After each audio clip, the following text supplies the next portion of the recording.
Okay, everyone, let's get started for our final panel of the day.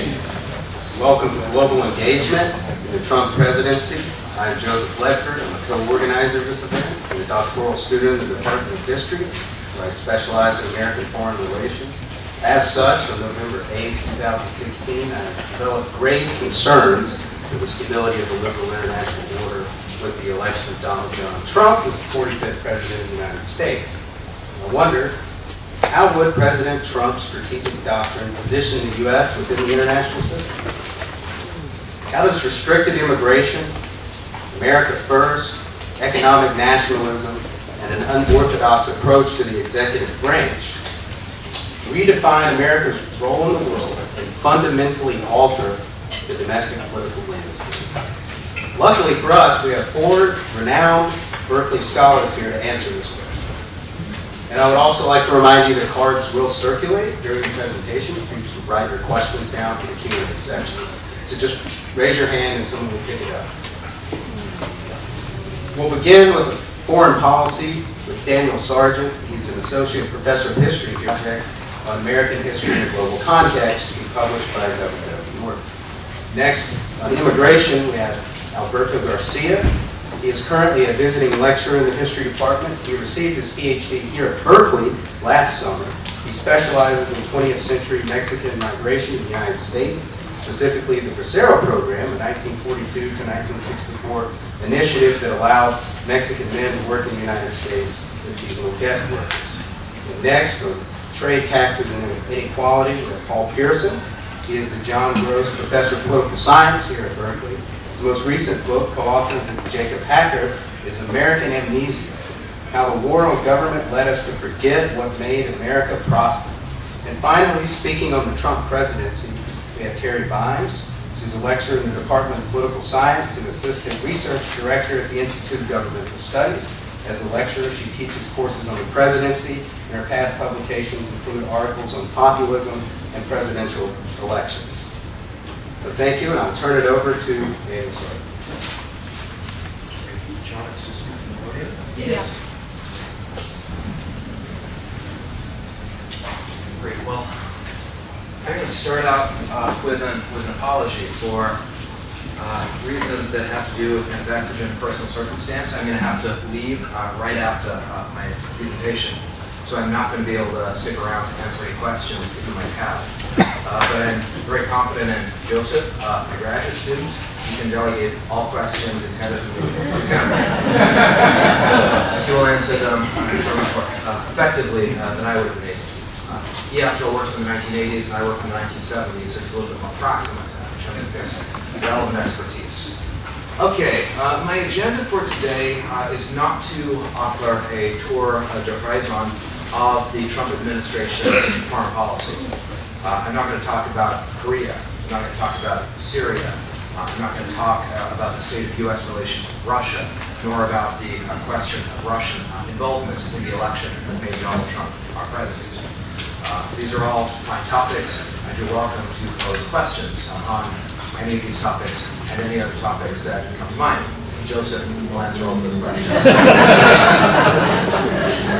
Nor do I intend to reconcile apparent contradictions inherent within the Trump administration's early genuflections towards the world. Is Trump leaning towards moderation? Will Steve Bannon succeed in moving back towards a nationalistic radicalism? These are questions that I am not competent to answer. I'm a historian, not a soothsayer. So what I will endeavor to do this afternoon is to put Trump in some sort of historical context. The organizing questions around which I want to frame my remarks is this: is Donald Trump a freak of history, a black swan event? Or should we see Trump as a consequence of deeper structural trends? Might Trump, in fact, be a symptom of the structural deterioration, even the degeneration, of a US-led liberal international order, what I'm going to call today the Pax Americana? To answer this question, we should reflect first on the historical origins of the Pax Americana, of the liberal international order that today we inhabit. I would posit that two conditions catalyzed the creation of a Pax Americana in the 1940s. These were, first, the distribution of material resources or capabilities in the international system. Put simply, the United States emerged from the Second World War preponderant in all meaningful categories of material capability. The second condition that catalyzed the emergence of a post-war Pax Americana was the bifurcation of the international order that we usually characterize in terms of the coming of the Cold War. The advent of bipolarity catalyzed the creation within the western part of a divided world of a US-centered international order, an international order that was institutionalized via military alliances and the creation of relationships of economic dependency between the United States and its allies within the larger capitalist world. These two conditions, the allocation of material resources within the international system and the bifurcation or division of the post-war order, were crucial, I would argue, to the creation of a distinctive US-led liberal international order within the western portion of a divided world. Within this historical context, the United States built an infrastructure for international order. To a striking extent, the institutional basis for liberal international order today is a legacy of the 1940s and 1950s. The key military institutions, NATO, ANZUS, SEATO, the UN-Japan Security Treaty, are legacies of the early Cold War. So too are the key international economic institutions, the GATT, the International Monetary Fund, even the European Economic Community, reformulated obviously in 1991 as the European Union, but still fundamentally a legacy of an early phase of post-war recreation.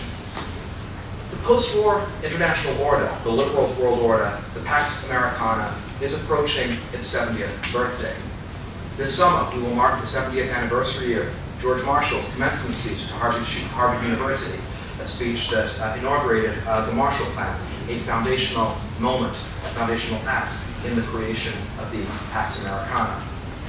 The international order that Marshall and his colleagues created in the 1940s is now, I would argue, in a stage of historical deterioration.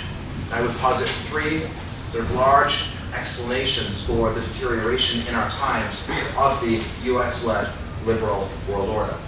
The first is the shifting allocation of material resources or capabilities within the international system.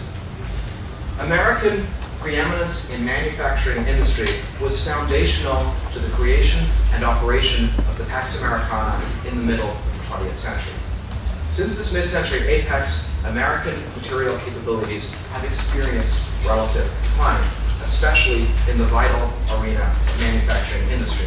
Although the US share of world GDP remained more or less constant from the early 1970s until the financial crisis, 2008, the US became during this period increasingly dependent on foreign debt. The US, as it accumulated larger and larger obligations to foreign creditors, including foreign sovereign wealth funds, became in effect a leverage hegemon, a superpower still preeminent in its military capabilities, but dependent upon the savings of foreigners in order to balance its budget deficits and to sustain its expansive global military role. If the shifting material basis is the first symptom of the structural deterioration of our contemporary international order, the second symptom to which I would like to point is the sclerosis in our national politics, our domestic politics, that ought to be manifestly obvious to all of us. You just turn on C-SPAN, and what you see is a political system in the throes of severe dysfunction. Bipartisan rancor is hardly unprecedented in our national experience. We need only recall the partisan bickering of the 1790s or the 1850s in order to remind ourselves that severe division over foreign and domestic affairs is hardly unprecedented in the American experience. We have survived severe disagreements in the past, and we will likely survive the severe disagreements that we are experiencing today. But the emergence in the 1940s of a Pax Americana at the scale of international politics depended, I would argue, upon the existence of a workable consensus for international leadership within the arena of US domestic politics. Republicans and Democrats between the 1940s and the 1980s, with only minor deviations and defections, agreed in the necessity of sustaining a liberal world order, an international order dependent upon American resources and upon American military protection. As a consequence of partisan polarization in our domestic politics, it has proven very, very difficult for successive presidents to revitalize the institutional foundations of the Pax Americana. Recall the difficulties that President Obama had in attempting to sell TPP and TTIP to the American public. There was no workable consensus for any meaningful institutional renovation of the liberal international order. Domestic sclerosis has inhibited international institutional renewal. And that's a key point on which we should reflect as we contemplate the fate of Pax Americana under Donald Trump. The third structural condition that I would like to highlight is this: the end of the Cold War era. Between the late 1940s and the late 1980s, a kind of symbiosis existed between the Pax Americana and its rival, the Pax Sovietica, the Soviet Empire. The two superpowers were, of course, fierce rivals, but their rivalry sustained the internal cohesion of their respective alliance systems. What held the West together was, in large measure, fear of the East, fear of communism. With the end of the Cold War and the internal implosion of the Soviet Union, the American order has lacked for strategic coherence and purpose. What ends does the American world order serve? Military security? If so, against what threats? Foreign states? Transnational terrorist networks? What are the normative bases of the Pax Americana? Democracy promotion? Humanitarian intervention? Since the end of the Cold War, policymakers in Washington have experimented with diverse rationales for forward international engagement, but none has been able to command the broad consensus that anti-communism was able to command within US domestic politics and within the larger Western alliance during the Cold War. As a consequence then of material changes in the allocation of resources within the international system, as a consequence of our increasingly sclerotic domestic politics, and as a consequence of the end of bipolarity, the Pax Americana has entered, I would posit, a phase of structural crisis. In September 2016, President Obama addressed the United Nations. Acknowledging the travails of the liberal world order, he pled with his countrymen and with the larger international community to sustain the liberal international order that emerged out of the Second World War. Obama had sparse recommendations as to what exactly we should do in order to revitalize the existing international order, but he was clear that an international order that had sustained peace among the great powers for almost 70 years warranted sustenance and even reinvigoration. Yet, the election of November 2016 concluded not with the election of President Obama's anointed successor, Hillary Rodham Clinton, but with the surprising election of Donald J. Trump. How should we explain Trump's election in relation to the crisis of the Pax Americana, the dimensions of which I have just sketched out for you? I would argue that Trump's election was, in key respects, a product of the adverse trends that I have identified at the scale of the international order. The shifting material bases of the Pax Americana, deindustrialization, financialization, and so on, have remade the material foundations of the international order since the 1970s and have also imperiled the livelihood and the self-respect of tens of millions of Americans in Rust Belt states. Tens of millions of Americans who cast their votes decisively for Donald J. Trump. The sclerosis in our domestic politics, the partisan polarization that has become since the 1990s a defining characteristic of US domestic politics, also contributed in Trump's election, to Trump's election in key respects. In effect, polarization is what permitted a rank outsider to launch a hostile takeover first of the GOP and then of the executive branch of the government of the United States. Finally, we could see Trump's election as a response to the flailing lack of purpose that the United States has manifested as a superpower since the end of the Cold War. Bereft of coherent strategic rationale or purpose, the Clinton administration struggled in the 1990s to articulate a direction, a purpose, a meaning for the international role, the leadership role of the United States. 9/11 prompted a precipitous misadventure in Iraq that only widened divisions within the body politic over the country's international role, over the question of what its leadership responsibilities in the world ought to be. The rancor that the misadventure in Iraq created only sort of exacerbated a federal domestic political situation into which Donald Trump was able to step in November 2016. His election, I would suggest, marks not sort of a radical disjuncture in the history of American leadership, but in some sense a logical conclusion or culmination to a set of adverse trends that have made it increasingly difficult for the United States since the end of the Cold War to sustain a viable leadership role in the world, to sustain the sort of institutional framework of Pax Americana that emerged at the end of the Second World War. Trump may be less a black swan than he is the rancid excretion at the end of the Pax Americana. Which brings me, in conclusion, to the question of where we may go from here. The worst case scenario, it would seem to me, is that Trump hastens the downfall of the post-war Pax Americana, launching a trade war with China, engaging in some precipitous military escalation over the Korean Peninsula, would bring down the now crumbling edifice of international order that we inherited from the reconstruction of the 1940s. Probably the best case scenario is a continuing sclerosis, in which Trump's failure to reinvigorate the material, institutional, and moral bases of the Pax Americana only affirms the ongoing unraveling of the liberal international order. This, I realize, is a bleak conclusion.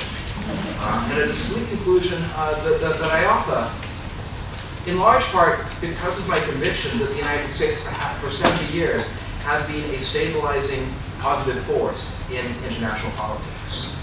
Out of the Second World War, the United States built an international order that enabled the fruits of modernity, of prosperity, to be diffused to an expanding number of people. The United States built an international order that succeeded in preserving peace among the great powers for 70 years. For those who would condemn the Pax Americana as an imperial imposition imposed upon the subject nations of Western Europe and the developing world alike, I would urge you to reflect upon the wisdom enshrined in a Joni Mitchell song. You don't know what you've got till it's gone. So far as the Pax Americana may be concerned, Donald Trump is perhaps poised to affirm the truth and insight inherent in those words. Thank you.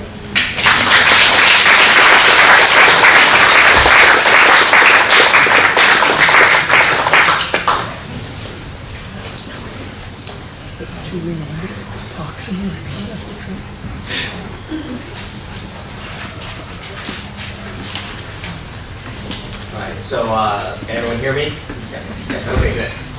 So no song lyrics or talk of rancid excretion on my part, so I apologize for that. So I'm here to discuss immigration. As a scholar of migration, I must also admit it, as a child of immigrants myself. My parents having been born in Mexico, so I have personal experience, in the lives of immigrants, but also colors my interpretation of the Trump campaign and of the Trump presidency. But I'm sure many of us remember the moment in June of 2015. It was a moment that initially was lampooned by Jon Stewart on The Daily Show, by Stephen Colbert and others. One, Donald Trump descended his gilded escalator in Trump Tower to announce his candidacy in the Republican primary campaign. And the highlight of that first speech, at least in terms of policy, was his promise that he was going to build a wall between on the U.S.-Mexico border to keep out an element that he described as drug dealers and rapists and criminals. It was shortly thereafter that he announced his intention for a, quote, complete and total ban on Muslim immigrants. Although he did not specify from where, it was implied that he was talking primarily of Muslims from the Middle East and from North Africa. Now, in these first 100 days, a lot of ink has been spilled on his policy reversals. First, China is a currency manipulator, then it's not a currency manipulator. NATO is obsolete, now it's not obsolete. We can't intervene in Syria, we can intervene in Syria. Any number of policy reversals. But one of the things that he has been most consistent on, in fact, the one thing that he has been most consistent on, both in the campaign as president-elect and as president now, has been a restrictive immigration policy, specifically targeting Mexican and other Latin American immigrants, specifically targeting Muslims as well. The number of deportations under ICE and the priority of who they deport has already been documented. In fact, the news broke this week that a protected dreamer, somebody who was granted deportation protection during the Obama administration, has now been deported under ICE. Not the very first weekend, but at the end of his first full week in presidency, the first attempt at the Muslim ban that singled out 7 countries from the Middle East and North Africa to end visas and to end refugee programs from there. This is what he has been most consistent on. So when I want to put this in a contemporary global context, make some connections to other events that are happening with right-wing nationalist groups, particularly in Western Europe, but I also want to put this immigration policy in a domestic historical context. I think, yes, we do need to look at some of the connections of what is happening in other parts of the world, but I think that this is also not part of some global aberration. I think this anti-immigrant feeling of these restrictions are part of a long American tradition. And there are 2 key figures within the administration that I think highlight both the contemporary global context and the historical domestic context. One is Steve Bannon, the former editor-in-chief of Breitbart News, who is the chief strategist, and the other is Jeff Sessions, the now Attorney General, the longtime senator from the state of Alabama, the first Republican senator to publicly endorse Trump during his presidential campaign. Now, Bannon, I think, is key to looking at this contemporary global context. The Trump administration and those closest to him, they are not the only right-wing nationalist movement that is espousing a restriction on immigration. The same is happening in Europe, and particularly in Western Europe. We saw the results of Brexit last summer as well. Many of those who voted in favor of the United Kingdom leaving the European Union cited anti-immigrant sentiment as one of the motivating factors. One of the things that they were upset about is the passport-free zone in the European Union, where once you enter one European Union country, you can move freely through the others without passport restrictions. This is something that in interviews that social scientists and ethnographers have conducted, they think that those who voted for Brexit thought a vote for Brexit means that we will no longer have to deal with immigrants from other EU countries, but also from the Middle East and from North Africa and South Asia as well, many of the former colonial domains of the British Empire. Nigel Farage, the leader of UKIP, who openly campaigned for Brexit, has long stated that one of his goals is to limit the number of immigrants entering the United Kingdom. Marine Le Pen, who is the French right-wing candidate in the first round of the presidential elections that will take place on Sunday, she also has campaigned on limiting the number of immigrants entering France. Supporters of her candidacy or supporters of her party are interviewed. This is another one of their primary concerns. They do mention deindustrialization of France and other things, but one thing that they almost inevitably mention is their displeasure with the number of immigrants who have entered France since the establishment of the European Union, since the establishment of the passport-free zone. So there's this anti-immigrant sentiment among right-wing nationalist European groups, and I think Steve Bannon is part of this. Steve Bannon sees himself as part of a larger global, crusade is the language that he used, between Western European civilization and other civilizations, and the other in particular is Muslims. He and other members of the alt-right in the United States, Richard Spencer and others, yes, they are operating in a domestic context in the United States, but they do see themselves. If you follow their social media feeds, which are chilling in a number of respects, but if you follow their social media, they see themselves part of not just a domestic struggle here in the United States, but as part of a broader international struggle as well, between the Christian West and the Muslim East. And I think Bannon is key to this. He is what connects Trump's anti-immigration policy to this larger contemporary anti-immigrant movement that's sweeping through Western Europe, particularly among right-wing nationalist parties. So yes, this is part of the contemporary global phenomenon. But it's not like Donald Trump woke up on that morning in June of 2015 and said, hey, nobody in the United States has ever suggested that we keep Mexicans and Muslims or other immigrants out from the country. There has been long, repeated instances in the United States that despite the fact that historians like Oscar Handlin and others celebrate the arrival of European immigrants as one of the defining factors of this country, there have been repeated bouts of xenophobia and anti-immigrant hysteria in the United States. This is not new. This is part of a contemporary global context, yes, but it's not new, it's very American, and the one who shows how American it is Jeff Sessions. Jeff Sessions, who is now the Attorney General of the United States, as I said, the longtime senator from Alabama, somebody who, one of the hallmarks of his career in the Senate was advocating for immigration restrictions. Somebody who openly campaigned against the comprehensive immigration reform bills that were introduced in the 2000s by the late Democratic Senator Ted Kennedy and his Republican colleague John McCain. Somebody who celebrated when these attempts passed. Somebody who was an opponent of the DREAM Act, of the protections that are granted to undocumented students who arrive as children and who are students here in the United States. Jeff Sessions has openly praised the 1924 Immigration Act.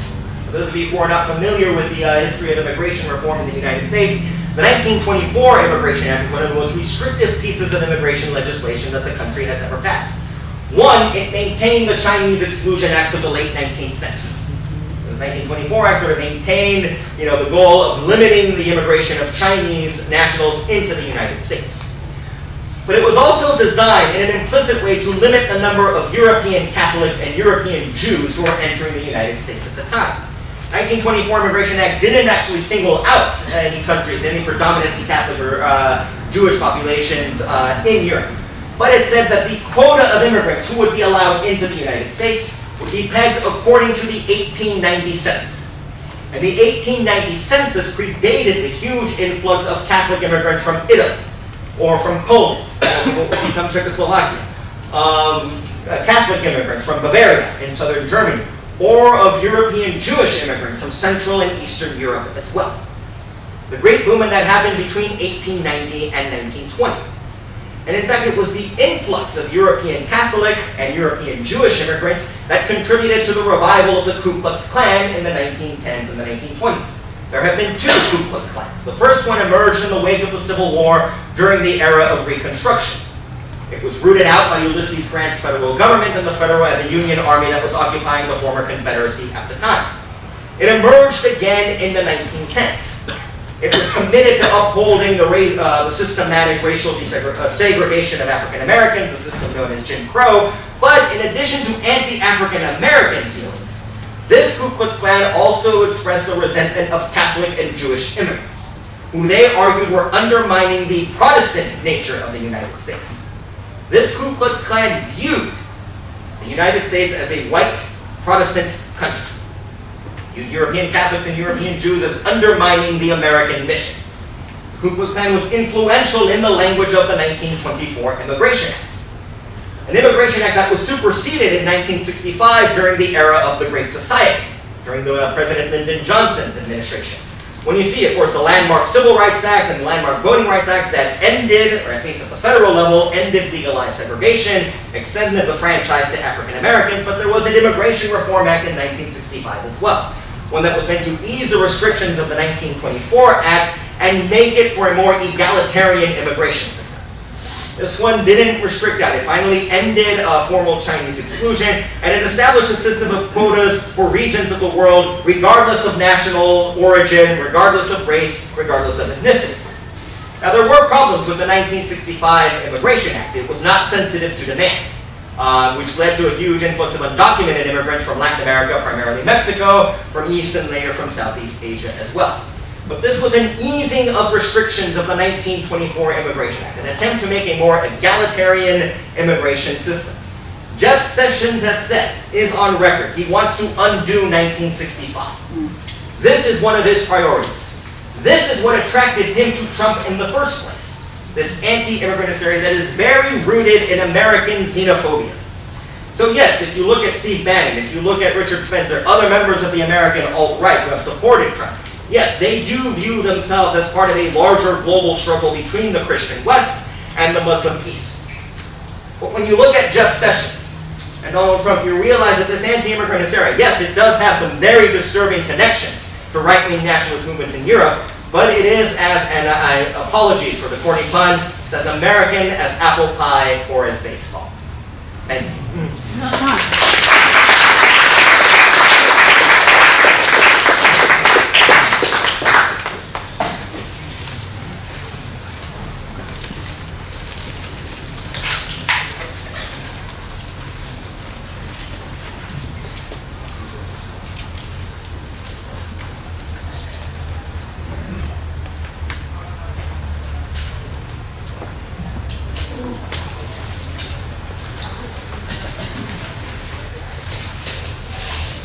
I wanted to see how many P's I could get into. I should have taken the UC Berkeley thing out of there. And I just, every year I start classes and I tell my wife, it seems like Berkeley students get a year younger every year. And I guess I'm going to have to stop telling her that. So I was originally asked to talk about Trumponomics. And I have to say I'm not really an expert at all on trade, so I'm going to say relatively little about that, but I'm going to focus on what we've learned about the economic side of Trump's populism over the last few months. And I want to start in setting that up, and this may cover some ground that you guys talked about this morning. I'm sorry if I couldn't be here this morning, but just sort of a little bit about the economic backdrop to the populist wave that we experienced over the last 18 months or so. Leaving aside the question, I think there are fascinating questions about the combination of economic despair and racial resentment that has fueled some of our politics, but just to focus on some of the economic trends that I think have been part of that story as a backdrop to what we've seen coming out of the Trump administration and Congress over the last couple of months. So first is a slide that takes a look at, I think this is basically the fading of the American dream, could be a way to think about this slide. What are the odds if you were born in a particular year that by the time you're 30, you'll have an income that was greater than your parents' earnings at that point in their life in real terms? And you can see just a stunning decline in those economic prospects. Really, so it used to be almost automatic. Rising tide lifts all boats. Think about that Pax Americana. And now it's more like a 50-50 proposition. And if you dig deeper into these numbers, what you would see is that about a third of that decline in prospects looking forward is a result of just the fact that economic growth is slow. Right? So if you have a rapid rate of economic growth, then over the long term, over a generation, pretty much everybody is going to be raised up above where their parents were. About 2/3 of it, though, is about increasing inequality. So if more and more of the income is going to be concentrated at the very top, that's where the income gains are going, then a smaller and smaller share of the population is going to see a chance of really moving up. And so this is a combination of both slower growth and growing inequality, but it's more a story of inequality than just a story of growth. This is often coupled in people's thinking about with deindustrialization, like the decline of manufacturing in the U.S. And I just want it, which is real in one sense, right? So the share of employment within the economy, manufacturing within the share of employment, has declined steadily and dramatically. And I'm just contrasting that here with the share of manufacturing as a percentage of output in the economy. That's changed hardly at all. And this is just, again, it's a complex subject that I'm not going to have time to get into, but just a quick view to say, primarily, I think this is a story, and I think most economists believe it, primarily this is a story of technological change rather than globalization. We're actually still, in the U.S., producing a lot of manufactured stuff. We just need far fewer workers to do it. That doesn't mean that globalization isn't part of this story, but it's not the dominant. It's not the dominant story. And then the last piece of this is recent study by Ann Case and August Eaton that's gotten a lot of attention from Princeton that looks at changes in mortality for sort of on the older side of middle-aged workers, deaths of despair among white non-Hispanics in the United States, staggering shift. Right? This is drugs, alcohol-related diseases, suicides have gone up dramatically, and the U.S. is a huge outlier comparatively with respect to this. Complicated questions about how that relates to the economic trends that I showed you before, but probably not unrelated. So this is at least part of the backdrop, and again, I'm not suggesting it's by any means the entire or maybe even dominant backdrop, because I do think the racial dimensions of what's unfolded in our politics and the rise of right-wing populism are extensive. But some of the economic elements of it that have led people to be very curious, that Trump certainly tapped into during the campaign, and led people to think, okay, well, are we going to get some form of economic populism coming out of this new government in Washington, which you have Republicans in control for, well, there's a brief interlude in George W. Bush when this was true, but it's pretty unusual in American politics to have unified Republican control. What's going to come of that? I've already given away my basic view about this in the title for the talk. Populist politics, plutocratic policies, but I want to just explore that a little bit now in talking about what we've been able to actually see over the last few months. And the truth is, I think we have not yet been able to see that much in terms of outcomes, policy outcomes, because they haven't done that. In this area, things like they've done some big things like a Supreme Court nomination. Remember the Supreme Court. But in economic policy, I would suggest they actually have not been able to do that much, and I'll come back to this at the end of the talk, but I want to talk about what we can see from the process that they've pursued over the last few months that suggests something about what their priorities are and how they're thinking about economic issues. And just to start, a few things that I think one has to recognize right off the bat. Right? So one that's very important that I think distinguishes Trumpism from some versions of right-wing populism in other countries is that Trump won in office within a system in which Congress is often the dominant force in setting domestic policy. Congress sets the agenda, or at least has the capacity to set the agenda. And you're going to need action from Congress in order to get important legislation. Right? So it's really important to focus, and the key members of Congress were already there. And have been building their ideas about what to do in public policy for a long time before Donald Trump arrived on the scene.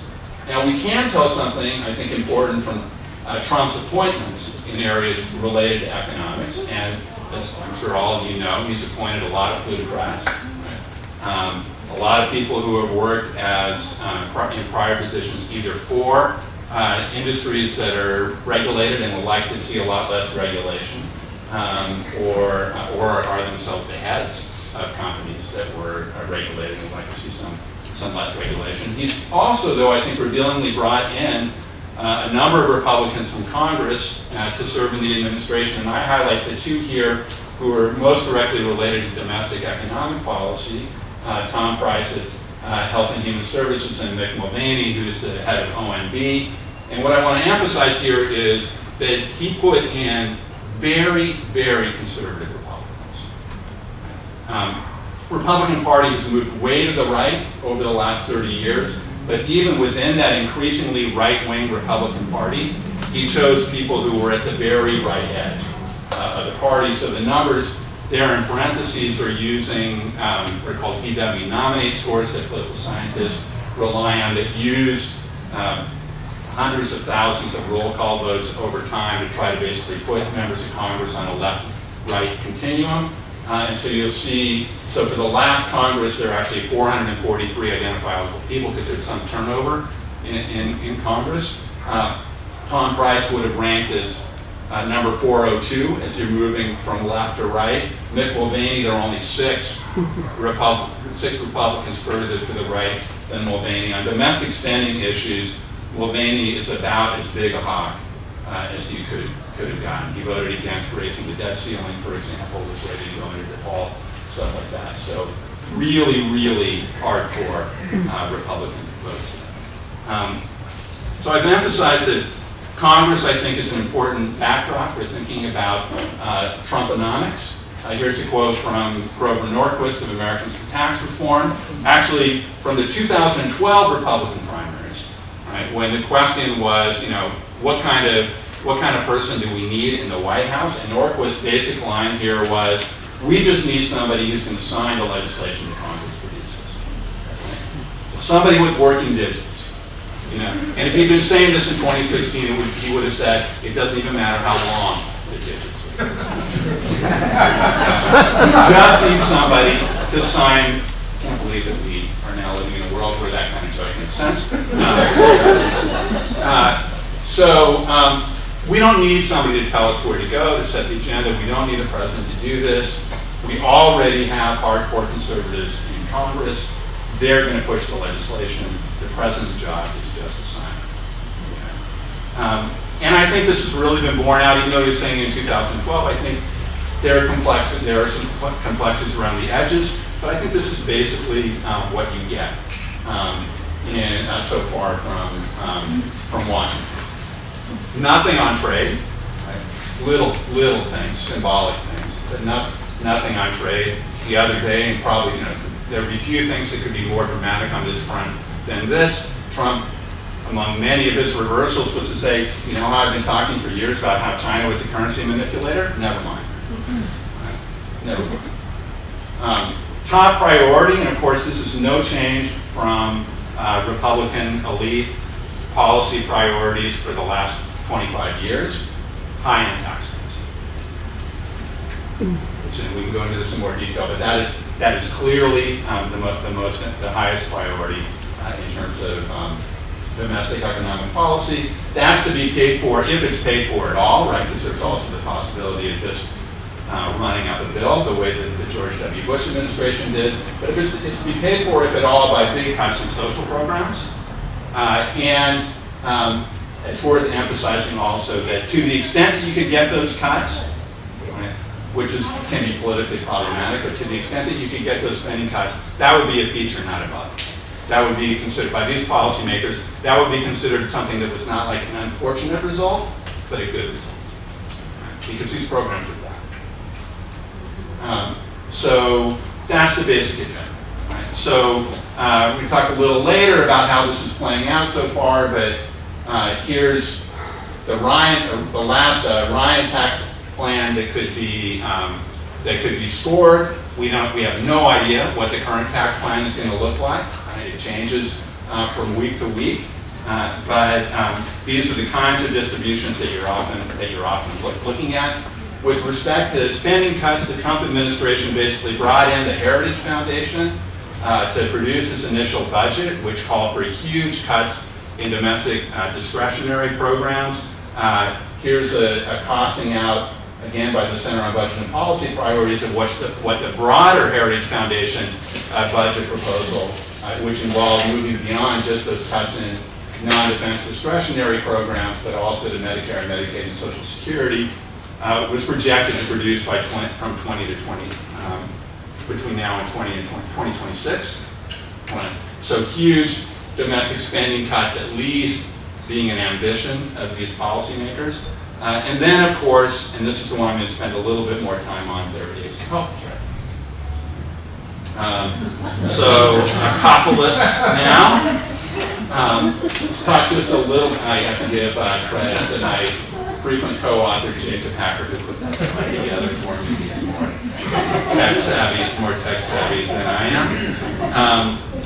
The health care bill is really was just an amazing document.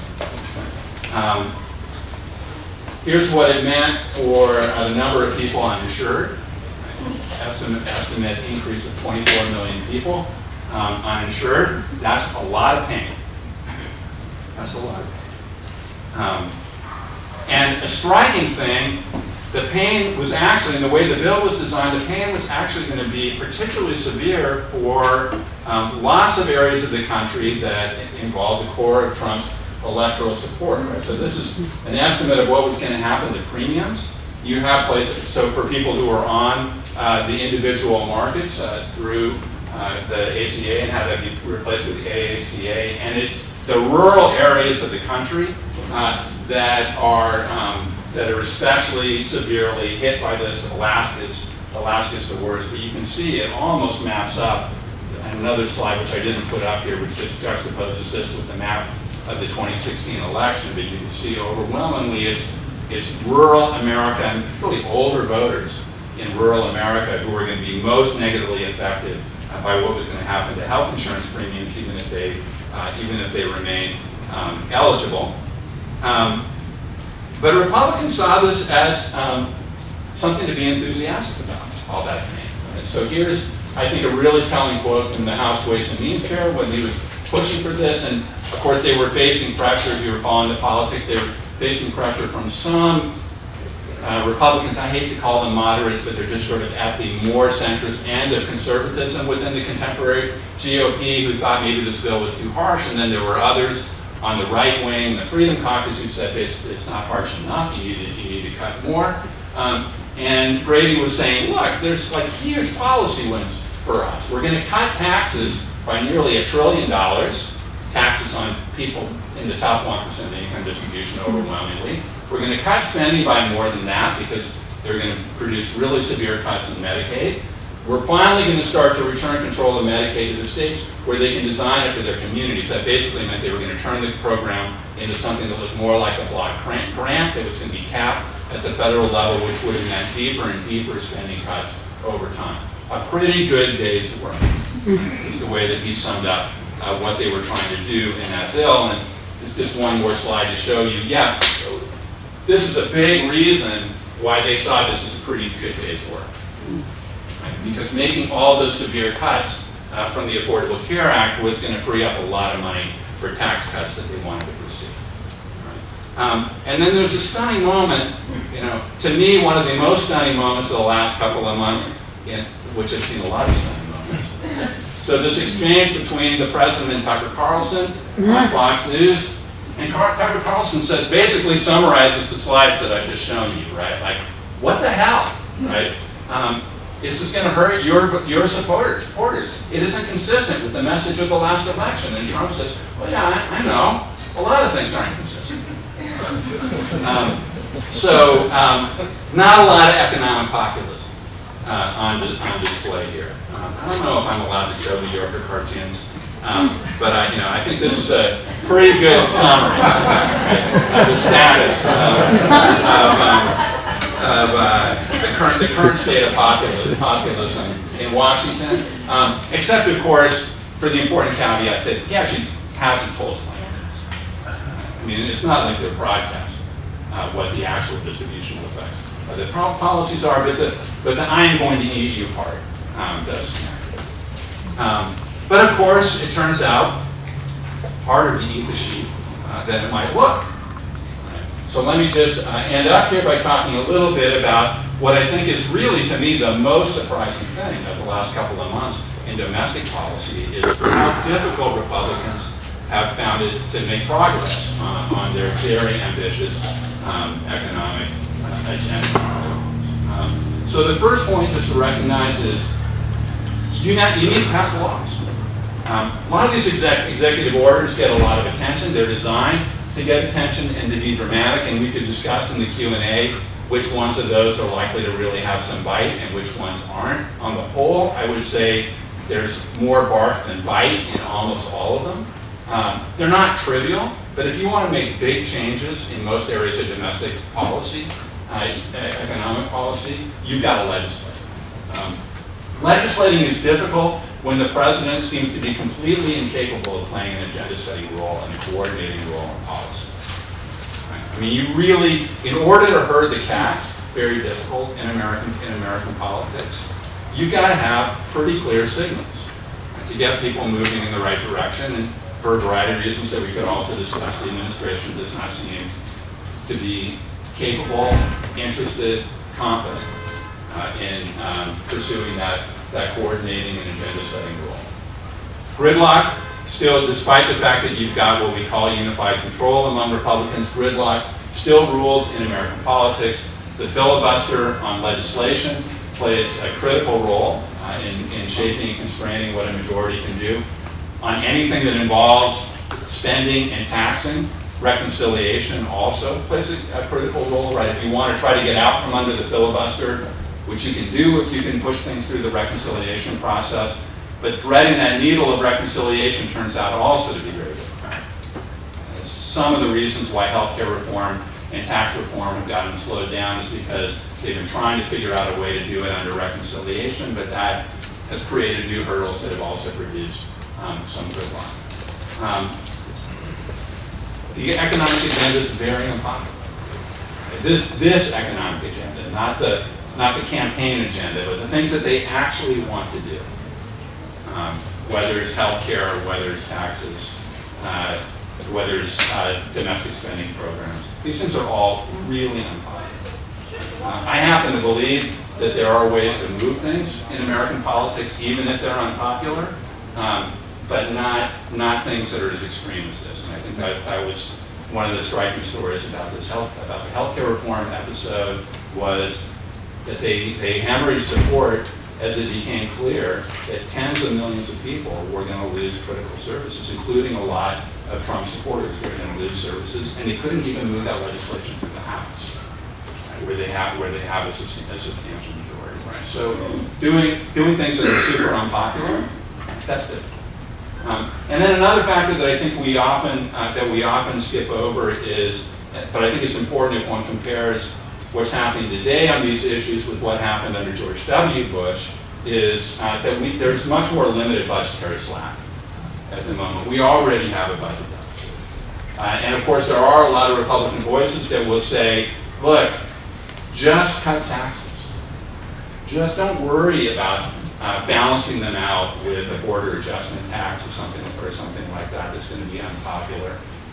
Just cut taxes. You run into problems with reconciliation if you pursue that strategy, but you also at some point are going to run into trouble just because there are not projections of budget surpluses going forward. There are projections of large and growing deficits, and that does, I think, to some extent, I still think at the end of the day they may well just try to do a major tax cut bill, but they're constrained to some extent by the fact that they don't have the kind of fiscal slack that George W. Bush had in 2001. So these are things we could explore more, but they're all some reasons why the outsized aspirations, and again, not remotely populist aspirations that dominate policy thinking in Washington right now have not, I think, overwhelmingly the story so far is that they haven't come to fruition. Let me just end with one other point to kind of bring it back to a prominent theme of this panel, which is to ask a question. Okay, so if economic populism is increasingly clear that this is a mirage, it's not going to happen. Anybody ever really intended for it to happen, but it becomes clearer and clearer over time that that's not what's going to happen. What are the consequences of that for our politics, for the Trump administration's agenda? And I think a really interesting question to ask is, does that put pressure on the Trump administration and for others in the current political majority to amp up other aspects of their political efforts, right, that may appeal to these groups that are clearly not receiving anything and are not going to receive anything from economic policies coming from Washington? Does it lead to an increasing playing up of various forms of nationalism, whether that's racial identity politics, whether it has to do with immigration, whether it has to do with foreign policy adventures? There's at least, I think, an important troubling issue to wrestle with here about whether the I think, increasingly clear signs, should have been clear from the beginning, before the beginning, but increasingly clear signs with increasing numbers of people that you're not going to get economic populism remains to be seen.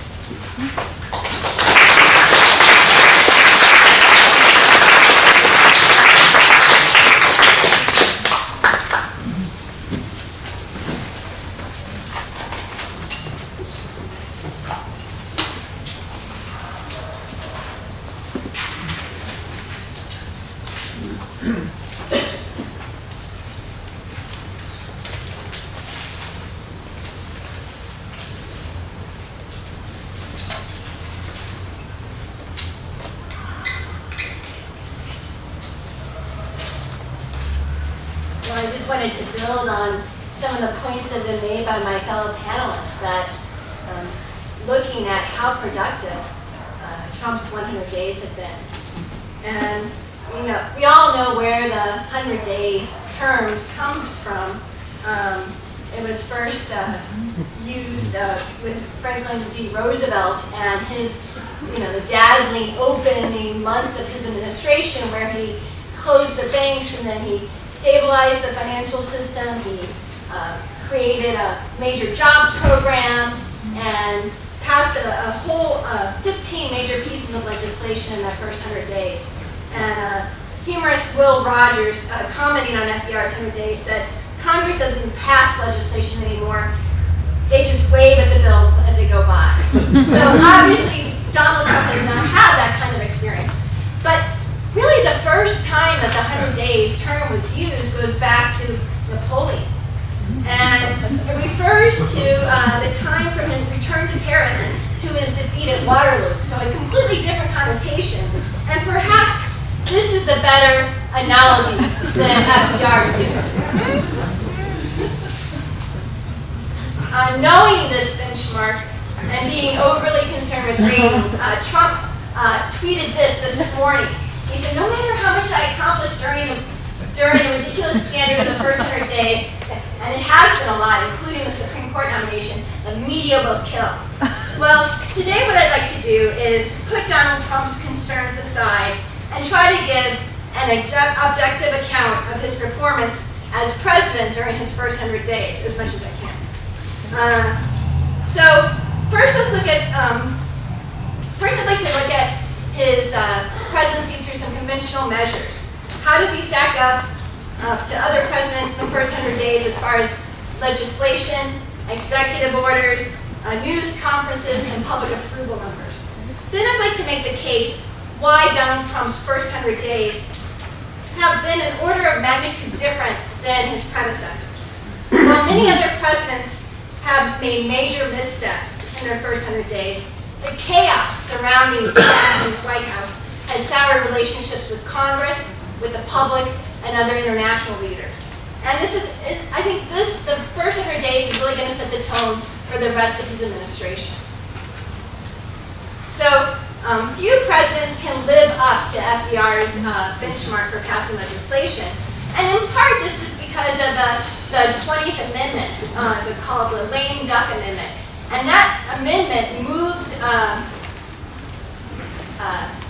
the inauguration to January from March. So FDR's first 100 days did not end until June, whereas subsequent presidents, their first 100 days ends at the end of April. And so FDR had a little bit more time to get things up and running than subsequent presidents.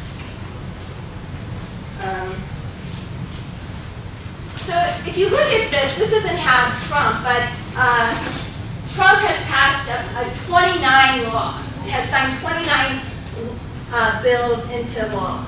And so if you look at that, that's not too bad. He beats Barack Obama, which I'm sure makes him very happy. But if you look at the bills that he passes,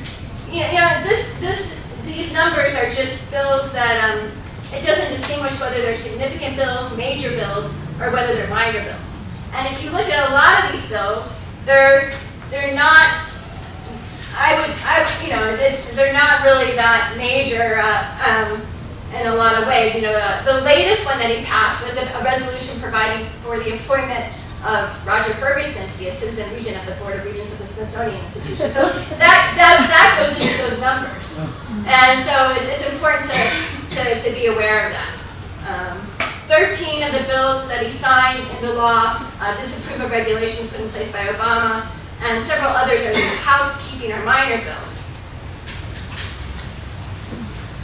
And obviously, some of his major major legislative items have failed. And most, as Paul was talking about, his health care bill, which was his major campaign issue.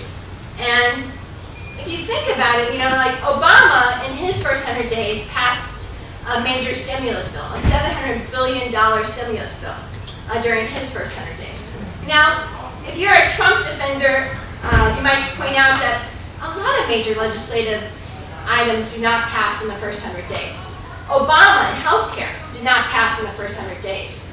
Going back to George W. Bush's administration, No Child Left Behind, tax cuts did not pass in the first 100 days. So it's really hard for presidents to get things passed in the 100 days. But still, I think it's amazing to have your major legislative item crash and burn in your first 100 days is unusual. And I think Trump and Paul Ryan tried to move the health care bill quickly because of the restrictions of the reconciliation procedure. But this was a high-stakes move that did not pay off. A lot of times what we see past presidents do is look for bills that have already been written but blocked by previous Congresses because either the president vetoed them or they didn't have the majority to pass them. And so we saw in Clinton's administration, Clinton was able to pass the Family Medical Leave Act in his first 100 days. And for Obama, he was able to pass the Lilly Ledbetter Fair Pay Act and the Children's Health Insurance Program reauthorization, which was a major law, in his first 100 days. But the reason they were able to pass those laws was because they were already written. And so they just needed to take them and try to pass them again. And so Trump has not discovered much of this low-lying policy fruit. Turning to executive orders. Executive orders and other unilateral executive actions seem to be this president's favorite governing strategy. This, after all, is the president who at the Republican National Convention said, "I alone can fix it." So Trump has issued 23 executive orders so far, which ties Kennedy's number of executive orders. Only and maybe LBJ and Truman don't really count as 100 days because they surpassed that number. And executive orders, like legislation, can vary in scope. Some executive orders are very major. Think back to FDR and turning the Japanese during World War II, or Truman integrating the military with an executive order. But other executive orders are much more limited. And definitely we see that Trump's executive orders have been a mix of major and minor ones. So one of the most significant among his executive actions was the so-called Muslim travel ban that sparked protests around the country. Then it was blocked in the courts, and then it was revised, and now it's back in the courts again. And sort of when we think about executive orders and why presidents like them so much, the conventional wisdom is, well, they're sort of self-executing. The president says it and it's done. But what we see with a lot of Trump's executive orders is that they're being held up in the courts, that there are lots of obstacles to implementing them. And so, not only with the travel ban, but also with the Clean Power plan that he revoked a rule that set up Obama's Clean Power plan program, which was a major program to reduce carbon dioxide emissions from fossil fuel powered electricity plants. And so Trump signed the executive order, but then, you can't just do away with a rule like that. It'll have to go through a formal process where repealing the rule, where you have to go through a period of public notice and comments are required, and that could cause up to a year delay in the implementation of the rule. And then the people who are defending Obama's coal power plan will probably file lawsuits against Trump's executive order, so that could further delay the implementation, the effectiveness of the law.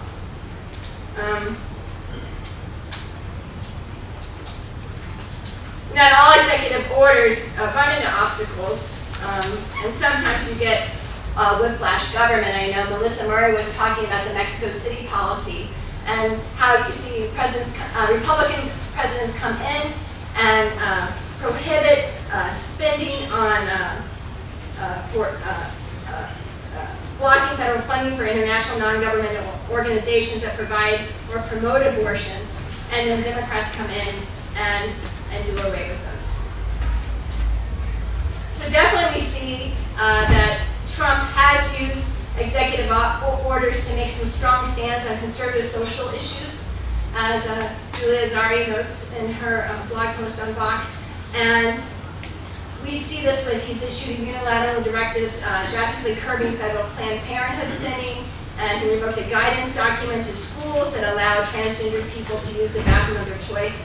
And these policies really represent a rightward turn further than past Republican presidents have followed. And then the last is news conferences. And Donald Trump has had one solo news conference. He's had 5 joint, well, I think that's 6 joint conferences where he will do it with a world leader, but only one solo news conference. And he's on the low side, coming, even lower than Ronald Reagan. And Ronald Reagan, remember, was shot on March 30th of his administration. So, I mean, and I think this is important because it raises questions of accountability. As presidential historian Martha Kumar notes, the public expects the president not just to announce policy, but to explain it and answer questions about it. And by tweeting, you don't get that kind of accountability. And so the longest drought between press conferences for Obama was 86 days, according to Mark Mueller, who's a White House CBS correspondent. And Trump is now, on February 16th was 63 days since his solo press conference. So we're about due for one. So those are some figures.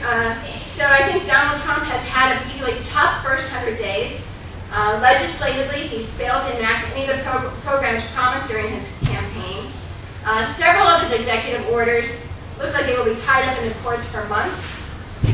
And in the end, and then not to mention the staffing issues and his foreign policy reversals. So it has been a pretty rough first 100 days for Donald Trump, I think more so than other presidents. But I think these numbers, number of press conferences, legislation, executive orders, they don't capture what I think is the real problem with Donald Trump's first 100 days. And that is that his reputation. And his reputation with members of Congress and his reputation with world leaders. He's just, there's a book, Richard Neustadt, Presidential Powers in the 1950s, and Neustadt really places a lot of emphasis that presidents need to worry about their reputation in the first 100 days, and because that's going to determine how they're able to negotiate later on in their term. And I think if you look at Donald Trump's public approval rating, you can see that he hasn't done a very good job of protecting his reputation. His public approval right now is at 40%, whereas as Obama at the same point was at 63%. And you can see that Donald Trump is at a historic low. And I think with approval ratings this low, congressional Republicans will face a tough calculus over the next year about whether, one, to stick with the president to try to achieve as much conservative policy change as they can while they have power, or two, maybe try to separate themselves from Trump, which may emerge as the better election strategy for many. And so, as Paul said, many were worried about Trump and unified party control, that the Republicans control the House, the Senate, and the president, that there was going to be an onslaught of Republican conservative legislation. And the first 100 days really make that outcome seem less likely. Even though there still is a lot to worry about with all the incompetence and disarray. So can't end on a perfectly happy note. Thank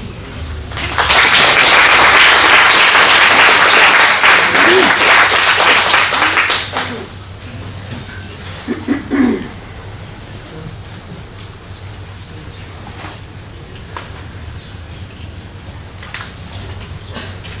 Again, if you've written a question on a card, put your hand up and people will come around and collect those and bring them to me. And I will relay them to our panelists. thank you to everyone that did present.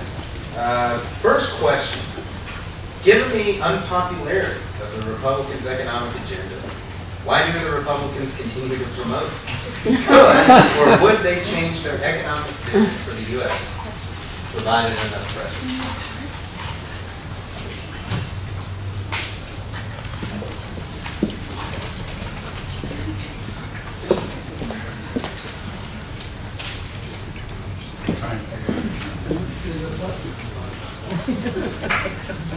That didn't work. Press and hold it.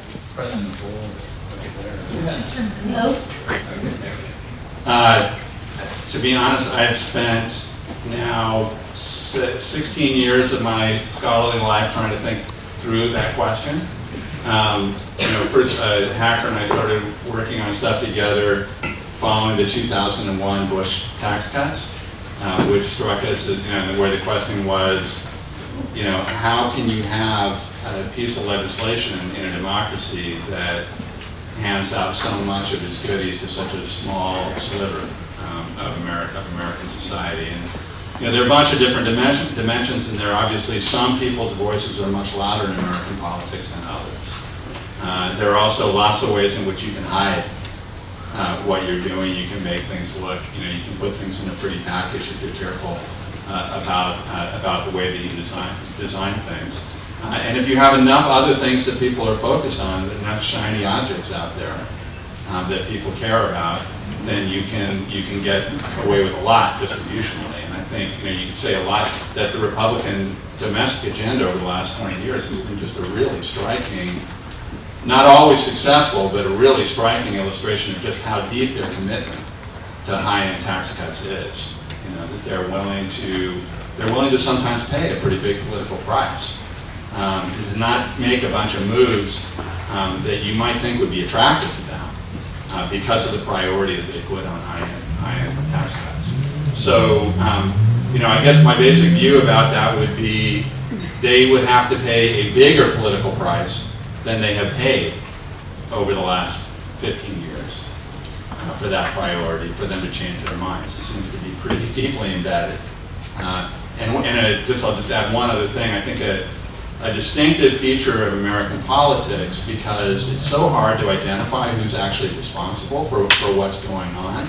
I often describe American voters as being ushered into a booth where they see a mad as hell button, right? They just keep pushing, right, hoping that it'll have some kind of effect, but it's pretty loosely connected to what's actually, what that's actually going to produce in Washington. So a lot of times Republicans can do very well electorally just by, stoking up that anger when they're in opposition, and then just keeping the same agenda every time they come back into power. I would like to think that might change with a big electoral defeat, in the same way that people thought that their views on immigration might change after big electoral defeats. But we've been waiting for that for quite a long time now. On immigration, is there any continuity between Trump's views prior to becoming president and what he espouses now? Are they all coming from Bannon, or do you believe that he perhaps holds some view of immigration, let's say prior to 2016 Trump the late 80s, early 90s? It's an interesting question. It's difficult to say because that wasn't something that he had actually publicly made many pronouncements on prior to the beginning of his presidential campaign. Somebody like Steve Bannon, this is something that he and Breitbart have been espousing since Breitbart became active a few years ago. For Jeff Sessions, this is for his entire political career. He has been advocating. Trump, though, hadn't spoken too much about immigration until the opening speech of his campaign. So this is one of those things where it's difficult to suss out from the public record. Other things it is. Again, he'd been calling China a currency manipulator for quite some time, even before his presidential campaign. In terms of his sort of tough on crime or sort of restarting the war on drugs. In the 1980s, he infamously called for the execution of the Central Park Five, even though evidence was provided that exonerated them. He still maintains to this day that they should have been executed. So but for immigration, that's actually one thing that he hadn't pronounced publicly on, and perhaps he had it because many of his own businesses rely on guest workers, on immigrant guest workers. Even since his campaign, Mar-a-Lago, where it seems like he's spending most of the weekends of his presidency, even since the campaign started, they've still put in requests for the very type of visas, so some of the visas that he's now thinking should be restricted. So not a lot of public anti-immigrant sentiment from him prior to his election, but from Steve Bannon and from Jeff Sessions and others who are close to him, others who supported him. Steve King, the member of the House of Representatives from Iowa as well. Many around his circle, long-time advocates of restrictive immigration policy. So those around, and that's what he chose to surround himself with. So maybe he didn't make a lot of public pronouncements, but the company you keep at times tells you who you really are. So.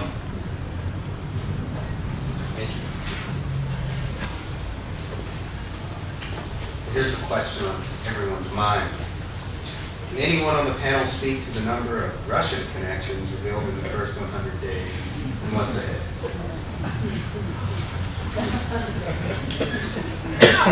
Terri, would you like to do this one? On the Russian connection? Yes.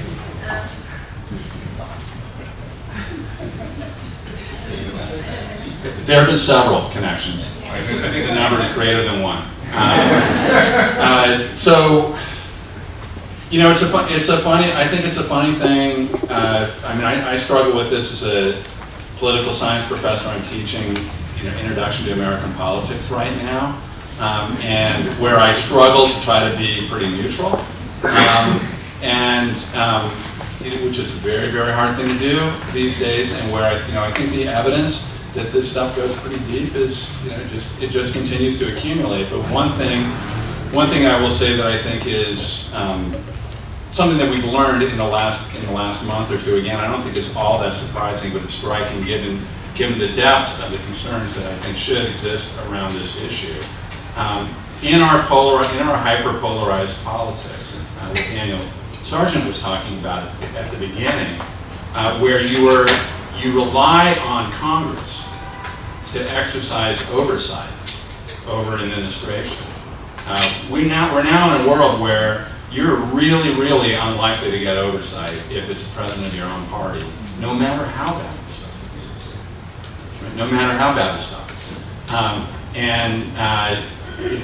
So I just think we're seeing those incentives play out the way that polarization, beyond all the other things that it contributes to our politics, the way it really undercuts some of the fundamental design principles, like the idea that Congress as a separate branch has distinctive responsibilities, and we used to think distinctive incentives to exercise oversight.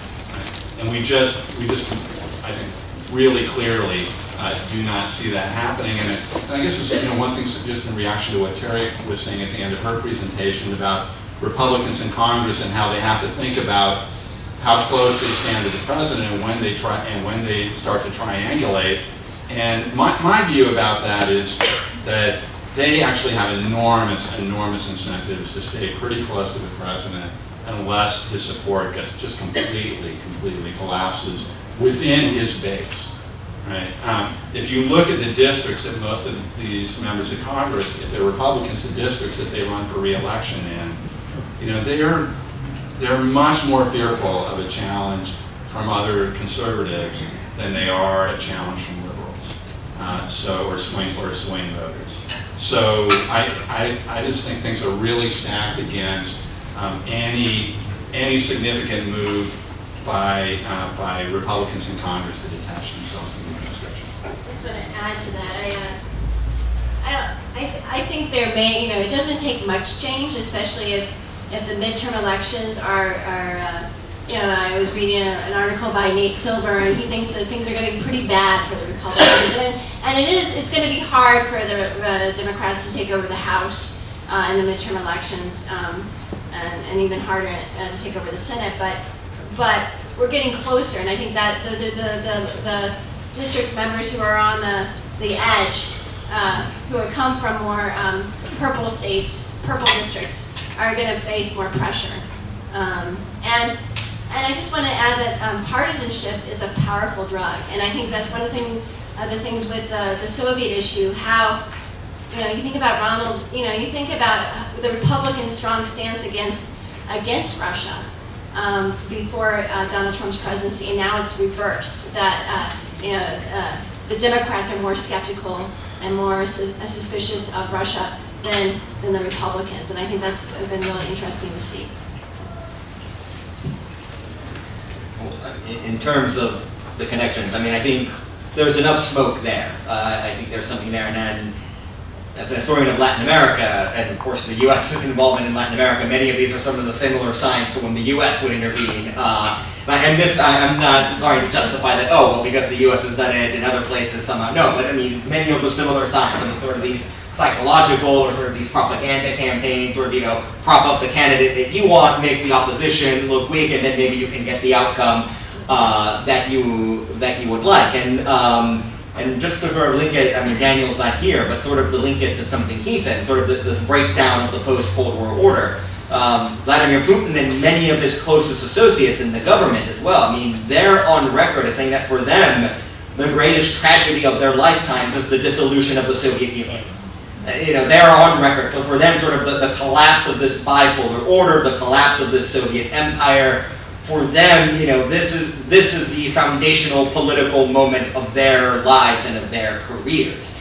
And so, there is sort of this effort to see if they can maybe either, I don't know if maybe go back to the way things used to be, but many of their efforts, because they're also, there's evidence now that they intervened in the UK, that they're intervening in France, if not completely undermine sort of, the West, then make it so that, they're not overlooking, and make it so that, sort of further encroachments into Eastern Europe sort of give themselves some breathing space so they can operate sort of without the West looking over their shoulder, discussing any violations or anything there. But, I think that's something very key to keep in mind as to how Russia may operate in the future. That for Putin and for many of those closest to him, the fall of the Soviet Union is the most they view it as the most tragic event of their lives.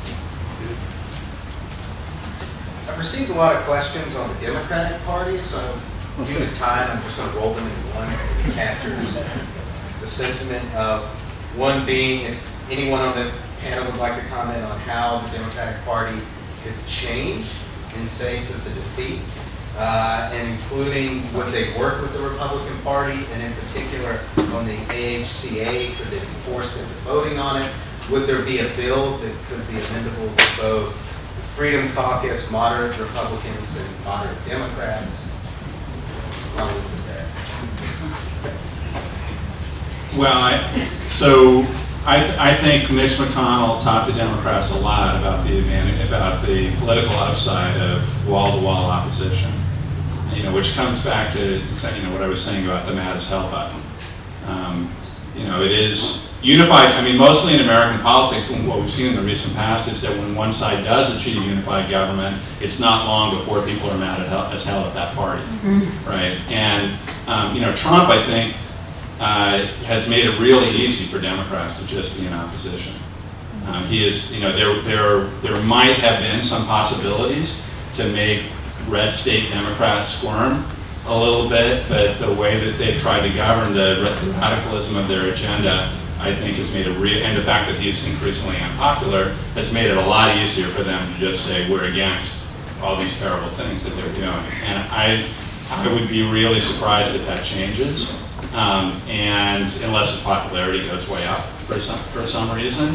And if I were advising Democrats, I would think that Mitch McConnell's example is a pretty good one in terms of electoral strategy.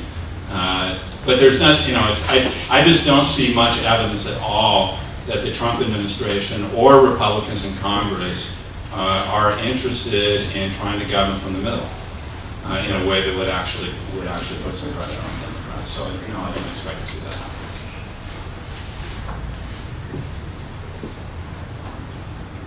Yeah, I mean, just to echo what Paul said, I mean, I think for me, I don't want to sort of delve into what ideology the Democrats should have.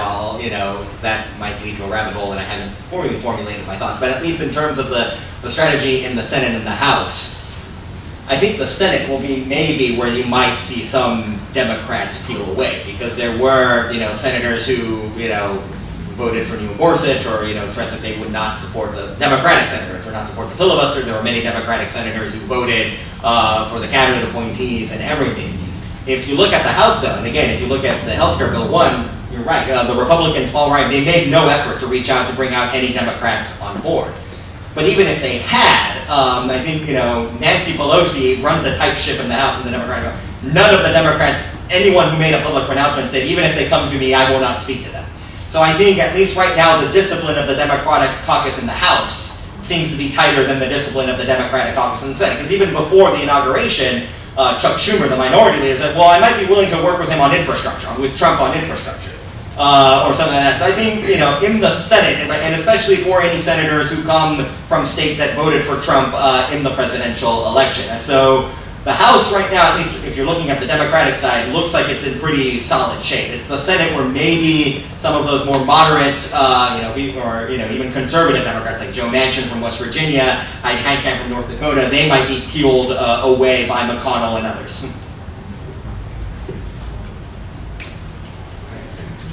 Two-part question. What would you say is the state of democracy in America? a little pessimistic, but in the spirit of the dialectic, be a little optimistic. One good thing about the Trump presidency is that he's galvanized hundreds of thousands of new activists who are demanding that there change in the system. So is there a possibility that mobilization from below will produce sufficient change, or perhaps resistance to the Trump agenda, or will it matter?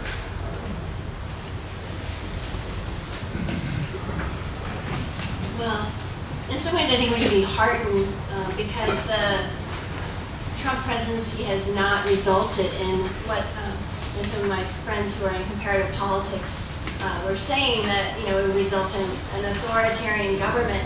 And I don't think we've gotten there yet, and in some ways the lack of leadership from Donald Trump and being able to hold the Republican Party together has limited its impact. So that's on one hand, but I think these peaceful protests are important to the government, and I think it does put pressure on Donald Trump, and so I think that is a sort of a good sign for democracy.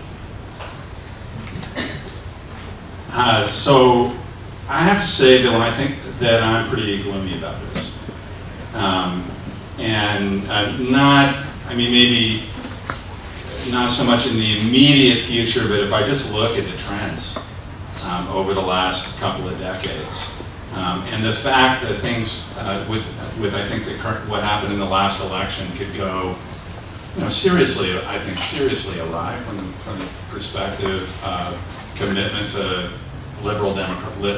small L liberal democratic institutions, the way that our president talks about the press and about the judicial system, and you can go on and on. So that's alarming, and I would point to four things to really worry about. It seems like plenty, right? So one is, I still think that there's enormous potential for authoritarianism over a relatively short period of time, and actually that's partly what I was trying to allude to at the end there, right? Which is that to the extent that it emerges that the emperor has no clothes, the temptation, if he stays very unpopular, the temptation to pull some of the levers that a president actually can pull intensify. Right? And there's clearly risk associated with that. Secondly, what's happened with the media and with our discourse, and the extent to which we seem to be more and more people are operating in fact-free zones. I think that's just a fantastically large threat to them. I don't know how you govern a country in a democratic way in a context where all statements are up for grabs and contested, and evidence is essentially irrelevant to people's judgments. I think that's a big challenge to liberal democracy. Third, I think the rise of plutocracy. Right?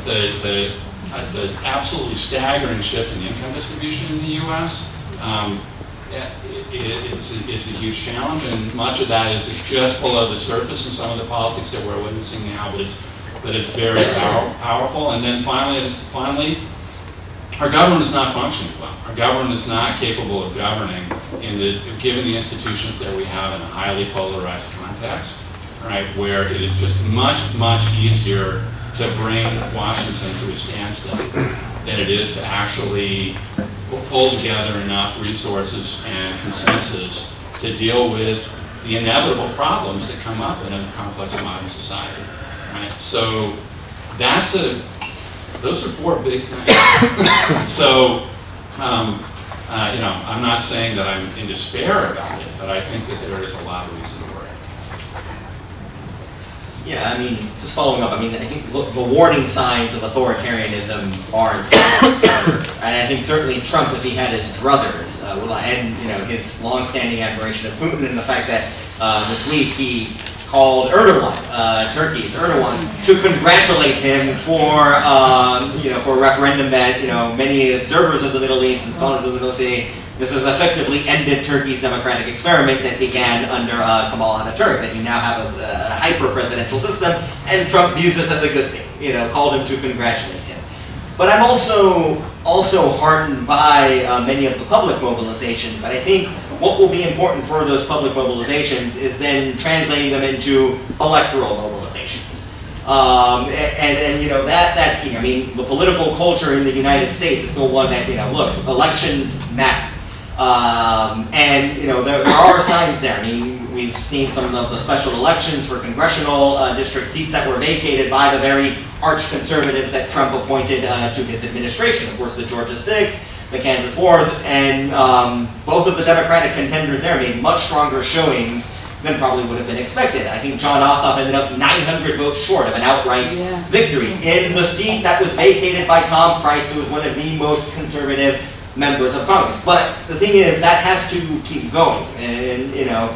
And one thing that I think the Republicans have been better at, certainly in my lifetime, is they pay much more attention to midterm elections than Democrats do. I think if they're, you know, if we're sort of going back to, you know, what, you know, in terms of strategies of the Democratic Party, I think many in the Democrats have paid far more attention to the presidential elections than they have to midterm elections or other down battle elections. So, but you have to mobilize for that, you know, to be engaged in those elections. And just to go through as well, I think one thing that Democrats should, you know, if I were an advisor, I'm not, but if they were asking, what, commit yourselves to ending voter suppression. I think that's another thing that has been not been touched upon too much in certainly many sort of mainstream media outlets.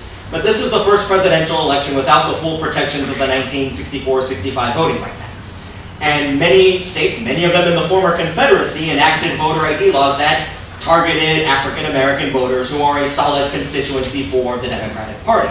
And, you know, that, I think, that is one of the ways that I think authoritarianism can creep in. If you have continuing voter restrictions that target communities of color that, you know, because of the cultural conservatism espoused by the Republican Party, not necessarily their economic orthodoxy. It's, you know, it's the anti-immigrant xenophobia, it's the opposition, you know, Jeff Sessions is also an opponent of the Civil Rights Act and the Voting Rights Act, and other things like that, you know, that sort of pushes these constituencies more into the Democratic Party. But it can be something as simple as, you know, putting in a voter ID law that allows some of these arch-conservatives in, and then, you know, and again, you know, it might be safer for them to stand by the president. I mean, look at Devin Nunes, you know, down in the valley. Again, where the threat would probably be more from a conservative primarying him. You know, there are efforts now to, you know, to get a Democratic contender, but again, Devin Nunes is more afraid of an attack from his right than he is from his left. So there are heartening signs. But this popular mobilization in the streets has to then translate into electoral mobilization as well. Well, unfortunately, we're out of time, but we have one more question. If I did not get to your question, hopefully the panelists will stick around. I'll be here if you have any questions about foreign policy. But I'll be remiss if I didn't ask, what are the chances that Donald Trump is reelected in 2020? Or rather, what are the chances that he makes it? As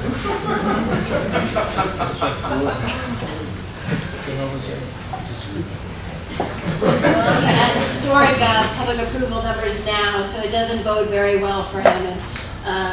And I think the midterm elections will be a resounding referendum on his first 2 years, and I think we'll see. You know, it is a lot of the Democratic seats that are up are in red, sort of red states, or it's a tough election for Democrats, but I think the widespread popular disapproval of Donald Trump will work in their favor. I think trying to predict an election 3 years out, more than 3 years out, is not a great exercise. You know, he's not off to the kind of start that you would want if you were hoping to get reelected. I have to say, I've been surprised by how many people have asked me whether I thought that Donald Trump was going to be impeached. And I just want to underscore what I said before. That is just not going to happen. I mean, that is just not. I mean, that would be a suicide note for the Republican Party if they were to impeach Donald Trump. I could imagine a scenario in which he decides he doesn't want to be president anymore. It turns out it's complicated, right? But who knew? Right? So that's, I could imagine. Pence has a pretty high favorability rating right now, right? Because he's not Trump. But so you could, if you want to spin out a West Wing episode, I could imagine that kind of scenario. But he would have to decide that was what he wanted to have happen. The idea that he wants to stay in office and the congressional Republicans are going to decide that they're going to remove him, that's a fantasy. I think in terms of impeachment, it hinges on the results of the 2018 midterms. Unless Putin on live television announces this was my plan all along, suckers, I don't see the GOP actually turning. And again, back to Devin Nunes, who is running interference, openly running interference for the administration, in the investigation of ties to Russia. So I really think impeachment, if the Democrats, and it is going to be an uphill battle, to reclaim the House and to reclaim the Senate. If they are able, and they'd have to reclaim both, because of course the Senate is, the House votes to impeach, the Senate actually decides whether to remove the president. I think they would have to, and who knows what will happen between now and then. As for his re-election, I mean, Herbert Hoover still had 40% of the national population vote for him, even in the depths of the Depression, or something along those lines. And so, the base is the base, and sort of going to what Daniel and others have mentioned, about the polarized nature of politics in the United States, particularly in these past 30 years. For many, that party affiliation is hardwired and baked in. And remember, there was a lot of talk in September and October. Oh, will these never Trump Republicans, or will Republicans decide to stay at home? And then you look at the polling data at the end. They all came home at the end. And they all decided at the end that the party identity won out, and rather Trump than Hillary than a Democrat in the White House. And so, who knows? But I think impeachment, it hinges on the results of the midterms. Okay, in closing, I would like to thank all of the panelists today who volunteered their time, and thank you to Alberto, Paul, and Terri.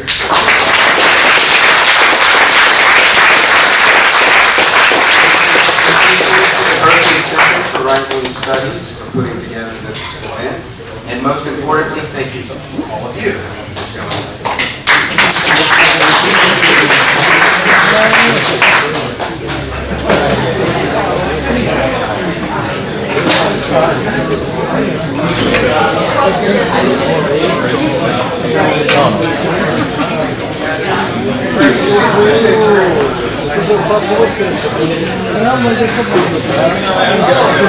You're so great. You are good. You're great. CBS is great.